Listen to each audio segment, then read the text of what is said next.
Giannis looked like he got caught on the rim on that. Yeah. I know he finished, but he needed stitches. Okay. And he didn't want to come out because he felt like he could finish, but it kept bleeding. It definitely was affecting him. You could see it really hurt his ball handling a little bit. I got to tell you, he set a tone to start the game with his passing. It's funny, we were talking about how well he passed, but I thought that just set the whole tone to our team. And when your best player does that, it becomes contagious. And the ball just moved. We shot 44 threes, 50%, but there are open threes because of, they pressure and they help. I thought we did a great job moving the ball.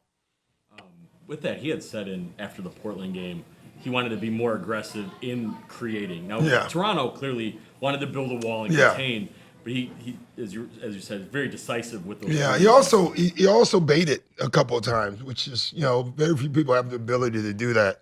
He had the ball, probably could have won, and he kind of baited to make them come so he can pass. That's fantastic when you have that going.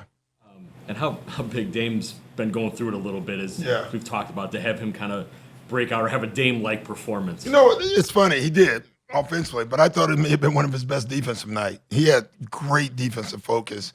Always, jokingly with our guys talk about the basketball gods. If you play hard defense, the basketball gods will reward you with offense. And I thought that happened for him tonight.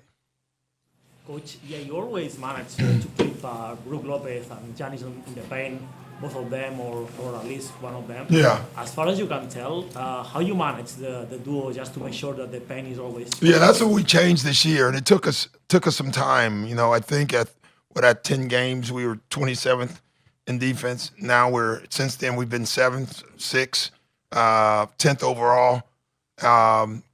Just keeping one of those two, or Bobby, one of those three, we make sure they're in the paint, and our guards have to rotate around them. Before the bigs would rotate now. We don't want the bigs ever doing that. The guards have to rotate on the perimeters. The bigs have to rotate and keep each other's back, and we're doing a fantastic job of it. Yeah, and just following that question, sorry, like on the offensive end, you kind of developed Kevin Garnett's game in the elbow. It was also the case with Joel. Yeah. How are you taking also this approach with Giannis? Same thing, especially with Giannis, because Giannis' athletic ability, he's one dribble away from a dunk when he catches it on the elbow. If you don't come, he's going to score. If you do come, he's going to pass. I think it's really helped him see the floor, and that's been good for us. Coach, obviously you won in 2008 and you were preaching Ubuntu. Mm-hmm. Have you been preaching this with the Bucks in which way? No, I have not. It's that was a one-time thing for the most part, but I still teach the Ubuntu laws. A person is a person through other people. We still believe in that. I just don't use the word a lot. Doug, do you know how many stitches for Giannis? No. Thank you very much. And is that something where when you get home you'll find out if he's good, or you think? I don't know. He'll be I think to he's go? good, but I just think it's stitches. But I actually don't even know whether. I know there's somewhere on his hand. So, guys, nice seeing you. Thank you. All right.